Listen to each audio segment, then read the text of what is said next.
Hello my dear, कैसे हैं बाबू आप सभी। आई होप आप बहुत बहुत अच्छे होंगे और अपने ध्यान रखते हैं बिल्कुल स्वस्थ होंगे। तो आप सभी को अपने प्यारे चैनल दोस्तों, आज के इस वीडियो में हम लोग को देखना है कि आखिरतः आवर्धन क्या होता है। क्या बाबू हमको क्या देखना है बाबू कि आखिरतः आवर्धन क्या होता है। ठीक है, देखिए आवर्धन क्या होता है कि प्रतिबिंब जो है वो वह वस्तु से कितनी बड़ी बनी है, या जो प्रतिबिंब है वो वस्तु की तुलना में कितनी बड़ी है, तो उसी के अनुपात को हम लोग क्या बोलते हैं बाबू, आवर्धन बोलते हैं। मतलब कहने क्या कि प्रतिबिंब की ऊंचाई और वस्तु की ऊंचाई के अनुपात को हम लोग क्या बोलते हैं बाबू, हम लोग आवर्धन बोलते हैं बाबू। और ये वाला वीडियो जो है और ये टॉपिक जो आपका है वो आपके बिहार बोर्ड में काफ़ी इम्पोर्टेंस होता है बाबू। ठीक है, और यहाँ से बहुत ज़्यादा क्वेश्चन पूछे जाते हैं बाबू। आपसे न्यूमेरिकल क्वेश्चन दे देगा या आपसे बोल देगा कि आवर्धन के फॉर्मूला को सिद्ध करें, वहाँ से भी आपका 5 मार्क्स का क्वेश्चन पूछ सकता है बाबू। ठीक है, तो क्या होता है बाबू, आपका आवर्धन क्या होता है। तो अगर आप इस चैनल पर पहली बार हैं तो चैनल से पहले सब्सक्राइब कर लें और बेल आइकन को दबा दें और फिर आप लाइक कर दें। ठीक है, अब चलिए, तो आवर्धन क्या होता है बाबू, तो आवर्धन होता है कि प्रतिबिंब की ऊंचाई, क्या बाबू, आपकी प्रतिबिंब की ऊंचाई और वस्तु की ऊंचाई के अनुपात को हम लोग क्या बोलते हैं बाबू, तो हम लोग आवर्धन बोलते हैं। क्या बोलते हैं बाबू, तो हम लोग आवर्धन बोलते हैं। कोई दिक्कत बाबू यहाँ तक, हम लोग क्या बोलते हैं बाबू, तो उससे हम लोग आवर्धन बोलते हैं। कोई दिक्कत यहां तक बाबू, नो दिक्कत। इसे हम लोग एम से सूचित करते हैं बाबू, आवर्धन को हम लोग एम से सूचित करते हैं।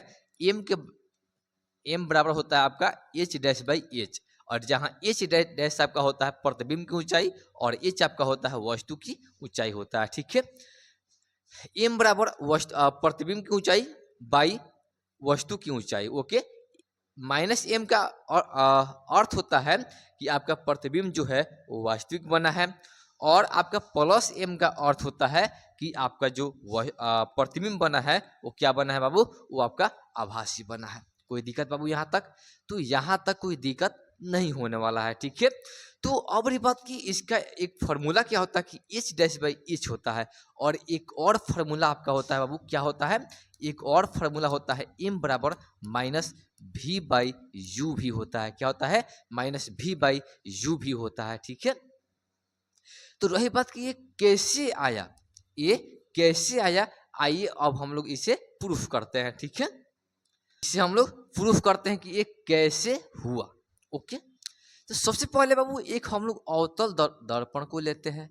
सबसे पहले हम लोग बाबू एक अवतल दर्पण को लेते हैं। ओके, और इसे बोलते हैं हम लोग मुख्य अक्ष, इसे बोलते हैं हम लोग पोल, इसे बोलते हैं फोकस, और इसे बोलते हैं वक्रता केंद्र बोलते हैं।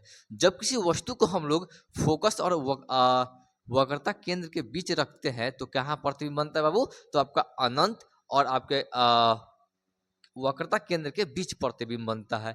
तो एक हम लेते हैं यहाँ से, ठीक है, और चूंकि ये फोकस से होकर के गुजर जाएगा। ठीक है, और एक हम लेते हैं पोल से, तो यहाँ से होकर के आपका ये प्रतिबिंब गुजर जाएगा। तो इसका जो प्रतिबिंब बना है वो कुछ यहाँ बना है। ठीक है, तो हम ए और बी एक वस्तु लिए हैं, और हमारा जो प्रतिबिंब बना है वो ए डैश और बी डैश एक प्रतिबिंब हमारा बना हुआ है। ठीक है, तो आइए अब हम लोग इसे प्रूफ करते हैं कि ये कैसे प्रूफ होता है। ठीक है, देखिए हम चलते हैं त्रिभुज ए पी बी में, किसमें बाबू, ए पी और बी में, और त्रिभुज ए डैश पी और बी डैश में, ए डैश पी और बी डैश में हम चलते हैं। इसमें देखते हैं बाबू कि आपका जो कोण है वो ए पी बी, क्या बाबू, कोण ए पी और आपका बी वो बराबर है किसके बाबू, वो आपका बराबर। तो इस त्रिभुज में हम क्या देखेंगे बाबू, तो इस त्रिभुज में हम देखेंगे कि आपका कोण ए पी बी, कोण ए पी बी बराबर है कोण ए डैश पी बी डैश के, ए डैश पी बी डैश के आपस में बराबर है।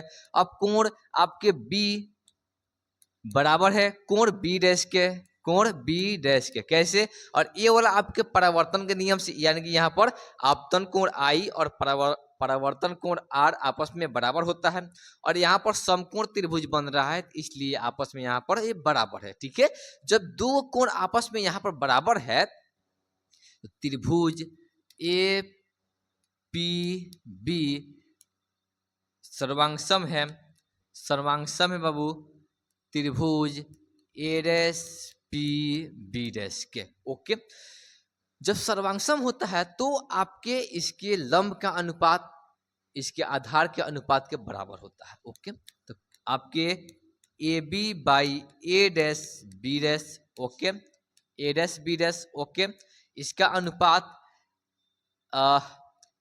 पी बी या पी बी डैश के बराबर है। जब ये आपस में बराबर है तो यहाँ पर देखिएगा ए बी क्या है, तो ए बी आपका वस्तु की ऊंचाई है, तो वस्तु की ऊंचाई को हम लोग एच से दर्शाते हैं।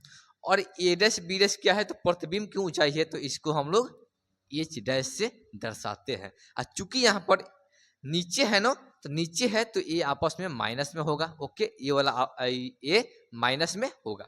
और पीबी क्या है, पीबी आपका है वस्तु की दूरी। ओके, और ये आपका है प्रतिबिंब की दूरी, पी बी डैश आपका प्रतिबिंब की दूरी है। ओके, कोई दिक्कत नहीं है।